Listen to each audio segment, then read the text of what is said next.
টানা ৩৩ বছর light, sound, camera আর action শব্দগুলোর মাঝেই কাটিয়েছেন থালাপতি বিজয়। কিন্তু হঠাৎই সিনেমা থেকে আনুষ্ঠানিক বিদায় জানালেন ভারতের দক্ষিণী এই সুপারস্টার। তার শেষ সিনেমা জননায়গান মুক্তি পাচ্ছে আগামী বছরের ৯ জানুয়ারি। গেল শনিবার মালয়েশিয়ার ন্যাশনাল স্টেডিয়াম বুকিত জলিলে থালাপতির শেষ সিনেমার গান প্রকাশের আয়োজন ছিল। আনুষ্ঠানিক ঘোষণার মঞ্চে গানের তালে কোমরে দোলান তিনি। বিজয়ের শেষ সিনেমা বলে কথা, স্বভাবতই ছবিটি নিয়ে ভক্তদের আগ্রহের কমতি নেই। বিজয়কে দেখতে এদিন ৯০,০০০-এর বেশি ভক্ত ভিড় করেছেন মালয়েশিয়ার স্টেডিয়ামে। ৫১ বছর বয়সী থালাপতি বিজয় মাত্র ১০ বছর বয়সে তামিল চলচ্চিত্র ভেত্রিতে শিশু শিল্পী হিসেবে আত্মপ্রকাশ করেন।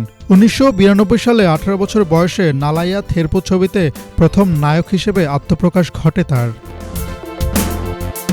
অভিনয় জীবন প্রসঙ্গে বলতে গিয়ে থালাপতি বিজয় জানান, ৩৩ বছর ধরে তিনি সমালোচকদের নানা আক্রমণ সামলেছেন। নেতিবাচক, ইতিবাচক সব ধরনের সমালোচনার তীর বিঁধেছে। পাশাপাশি ভক্তদের অখণ্ড ভালোবাসাও পেয়েছেন তিনি।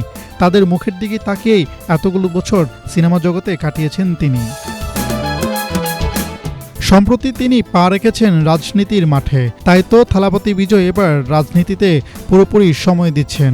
অভিনেতা ও রাজনীতিবিদ থালাপতি বিজয় জানান, অনুরাগী ছাড়া তিনি অসম্পূর্ণ, তাই আগামী বছরগুলো তাদের জন্য কাজ করতে চান। রাজনীতিবিদ হিসেবে বাকিটা জীবন তিনি কাটাতে চান বলেও জানিয়েছেন। আর রাজনীতির কারণে সিনেমা থেকে দূরে সরে যাচ্ছেন বলেও জানিয়েছেন এই অভিনেতা।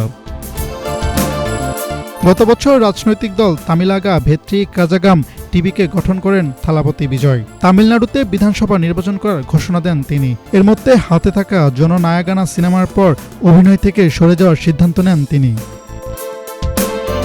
হাসনাত জুবায়ের, বিনোদন ডেস্ক, বাংলা ভিশন।